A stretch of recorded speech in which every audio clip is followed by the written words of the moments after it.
जब ये सारा मामला हुआ उससे पहले आप हमारे प्रोग्राम में मौजूद थे और आपने कहा था कि हमारी तैयारी पूरी है, तफसीलात में नहीं बता सकता, अगर वक्त आया तो नज़र आ जाएगा। और ज़ाहिर है पूरी कौम ने देखा और पूरी कौम जो अब अमन आया है उस सब के नतीजे में उस पर खुश भी है। अब वज़ीर आज़म मोदी जब ये कह रहे हैं कि हम परखेंगे पाकिस्तान को, और यानी कि वो ये इंदिया दे रहे हैं कि दोबारा ऐसी कार्रवाई करेंगे अगर कोई दहशतगर्दी का वाक़या हुआ, तो जो गुज़िश्ता 4-5 दिन में हुआ उससे एक डिटरेंस क्रिएट हो गई है कि आइंदा भारत ऐसा नहीं कर सकता, या एक जो थ्रेशोल्ड है वो लो हो गया है कि कोई भी दहशतगर्दी का वाकया और फिर यही कुछ हो रहा होगा? देखिए, मैंने पहले भी आपको बताया था कि जो डिटरेंस होती है ये रैशनल एक्टर्स के दरमियान में होती है, और जो इरैशनल एक्टर्स होते हैं, जिस तरह इररिस्पॉन्सिबल बिहेवियर का मुजाहरा किया भारत की सरकार ने और फिर वो करते ही चले गए, और उसके बाद फिर ये उन्होंने एक पाकिस्तान के ऊपर हमला किया, पाकिस्तान रिस्पॉन्डेड, और उसके बाद एकदम से सीज फायर, बाकी तफसीलात आपको पता है कि सीज फायर कैसे हुआ, क्यों हुआ। तो मेरा ख्याल है कि जो वहाँ पे जेन्युइन स्ट्रेटेजिक समझदार माइंड्स हैं, उनकी मिलिट्री है, उनके और लोग हैं, उनको बिल्कुल ये क्लियर मालूम पड़ गया कि पाकिस्तान के साथ इस तरह नहीं किया जा सकता। सारी दुनिया को ये पता चल गया कि पाकिस्तान के साथ नहीं किया जा सकता। कन्वेंशनल कैपेबिलिटी भी पाकिस्तान की इतनी ज़्यादा है अल्हम्दुलिल्लाह कि वो भारत को आपने 10 मई के वाक़यात और उससे पहले 6-7 की रात और उसके दरमियान वो जो प्रोवोक करते रहे, सब मालूम है। एक्चुअली उनके एनालिस्ट को भी पता है, सबको पता है, अब तो दुनिया सारी देख रही है। तो अब ये कह देना is a sign of a man who's lost the plot, जिसकी गेम अभी इज लॉस्ट इट। तो अब उसने कुछ तो कहते रहना है अपने लोगों को सेटिस्फाई करने के लिए, but I think deterrence has been reestablished. और डिटरेंस का सादा मतलब यह है कि दो न्यूक्लियर मुल्कों के दरमियान में जिनकी कन्वेंशनल कैपेबिलिटी भी बहुत ही मैचिंग हो, बल्कि अल्हम्दुलिल्लाह पाकिस्तान ने डिस्प्ले किया कि our conventional capability in many ways is better than India. तो इसमें लड़ाई की बातें करना बेवकूफ़ी की बातें हैं, और ये शायद अब इंडियन लोगों को, इंडियन बाकी जो पॉलिटिकल लोग हैं, उनकी स्ट्रेटेजिक कम्युनिटीज़, उनको ये देखना पड़ेगा कि भारत का जितना नुकसान मोदी साहब ने किया है इन पिछले 10-15 दिनों में, क्रेडिबिलिटी में, स्टेचर में, हर लिहाज से, politically, diplomatically, militarily, and it is a sign of an irresponsible state behaviour, जिस पे अभी भी वो बात करने की कोशिश कर रहे हैं, but I think he is trying to save face which is not possible now. मतलब अब ज़ाहिर है बहुत रिसेंट तक आप मिलिट्री में मौजूद थे। एज ऑफ नाउ अगर आप मिलिट्री में होते तो आप ये जो मोदी साहब ने तकरीर की, जिसमें ज़ाहिर है वहाँ पर ये जितने भी आप सवालात कह रहे हैं वो होना शुरू हो गए हैं, कांग्रेस भी कर रही है और जो कुछ इंडिपेंडेंट माइंड्स हैं वो भी कर रहे हैं कि डिप्लोमेटिकली इंडिया आइसोलेटेड नज़र आया, पाकिस्तान चीन एक कॉम्बिनेशन स्ट्रॉन्ग नज़र आया, साथ में मिलिटरीली जो है वो इंडिया एम्बेरस हुआ, तैयारे इंडिया के गिर गए।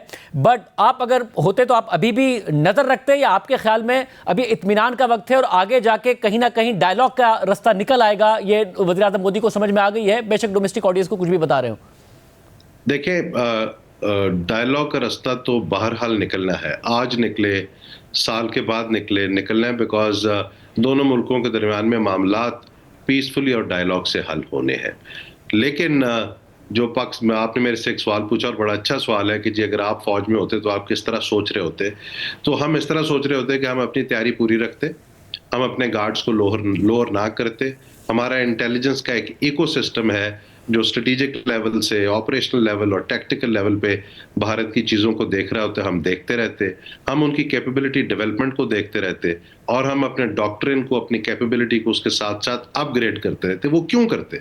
उसका बड़ा सिंपल वजह है कि हमारा टास्क एज अ मिलिट्री जो हमें दिया गया स्टेट ऑफ पाकिस्तान की तरफ से, कि हमने पाकिस्तान की सॉवरेनिटी और टेरिटोरियल इंटेग्रिटी को हर सूरत में डिफेंड करना है, हमने दुश्मन को डिटर करना है। अगर वो खुदा ना खास्ता इरैशनल दुश्मन है और वो डिटरेंस को तोड़ने की कोशिश करता है जैसे कि की गई, तो हमने डिटरेंस रीस्टैब्लिश करनी है from a position of strength, जो पाकिस्तान की मिलिट्री ने with the help of people of Pakistan और तमाम पाकिस्तान के जो एलिमेंट्स हैं, जिसमें हमारा मीडिया भी शामिल है, पॉलिटिकल लीडरशिप है, पाकिस्तान के अवाम है, पाकिस्तान की मिलिट्री है, पाकिस्तान की एयरफोर्स है। And let me tell you, let me present my, Allah भी प्रेज सबसे पहले, let me present my great compliments to Pakistan Air Force, Pakistan Army and great compliments to Pakistan Navy, जिनका बहुत कम लोगों को पता चलता है कि वो कैसे पाकिस्तान के समंदरों को प्रोटेक्ट कर रहे हैं। सो हमारा काम है ये, we will continue to monitor what is going on there and keep our capability up to speed. और साहब, और मिलिटरीली अगेन आपके ख्याल में टर्निंग पॉइंट क्या था जब हमने उनके तैयारे मार गिराए और बैनुल अक़वामी मीडिया में हेडलाइंस लग गई और बात हो रही थी कि पाकिस्तान ने जो भारत ये सोच रहा था कि उसकी सुपीरियॉरिटी है, उसको उस इंप्रेशन को ख़त्म कर दिया, मगर उसके बाद भी उन्होंने ड्रोन भेजे, फिर मिसाइल हमले कर दिए। तो टर्निंग पॉइंट क्या था? हमारा जवाबी मिसाइल हमले करना, उनके S-400 को इनफेक्टिव करना, क्या आपके ख्याल में टर्निंग पॉइंट था जिसकी वजह से वो सीज़ फायर पर माने? देखें जी, दुनिया ने पहले उनको समझाने की कोशिश की, या जितनी भी की, Indians went ahead with what they wanted to do, और उसमें 6-7 की रात बड़ा डिफाइनिंग मोमेंट था।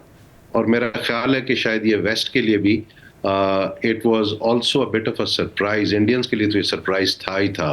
उनका ये ख्याल था कि शायद Indians have enormous say domination over Pakistan, और वो अपनी सर्जिकल स्ट्राइक और whatever they want to call it, इसके साथ they will get away with it. They did not get away with it. They suffered tremendous losses. इस पे तो papers लिखे जाएंगे, बातचीत होगी। It was a classic एक इलेक्ट्रॉनिक वॉरफेयर और बाकी सारी चीज़ें उसमें शामिल। पाकिस्तान का जो इकोसिस्टम था of their defensive response, that was very superior, और उस पर अब लोग बात करें। तो टर्निंग पॉइंट तो वहां से शुरू हो गया था। फिर उस एम्बेरसमेंट से बचने के लिए उन्हें अपने जहाज तो पीछे कर लिए, बट अपने ड्रोन्स के साथ आने शुरू हो गए, and their drones were also disposed of.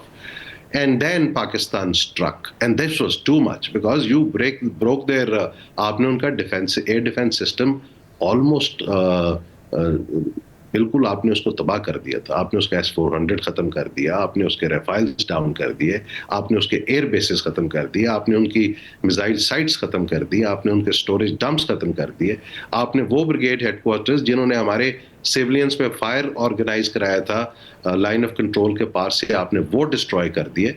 So this was it was not going in India's favour at all.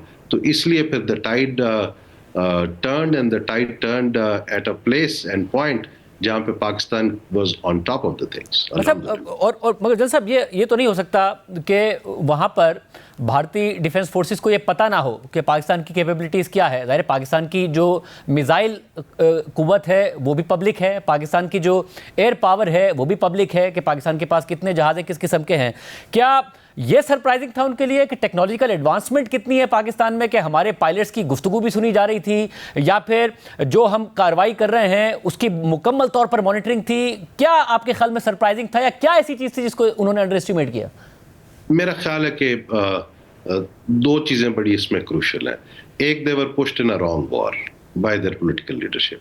दूसरा, मुझे ये मानने में ज़रा अजीब सी, it is difficult for me as a professional to say कि इंडियन मिलिट्री को हमारी कैपेबिलिटी का नहीं पता था। लेकिन अब मुझे ये महसूस हो रहा है कि वाकई कुछ हमारे पास ऐसी कैपेबिलिटीज़ हैं। अभी तो बहुत थोड़ी डिस्प्ले हुई, and I am telling you with lot of honesty, थोड़ी सी डिस्प्ले की है पाकिस्तान ने अपनी कैपेबिलिटीज़। तो उनको हमारी जो capability of integrating a response from the satellites down to the submarines and then putting them together into a full effect, ये शायद उनको नहीं अंदाजा था इसका, और मेरा ख्याल है कि they were surprised।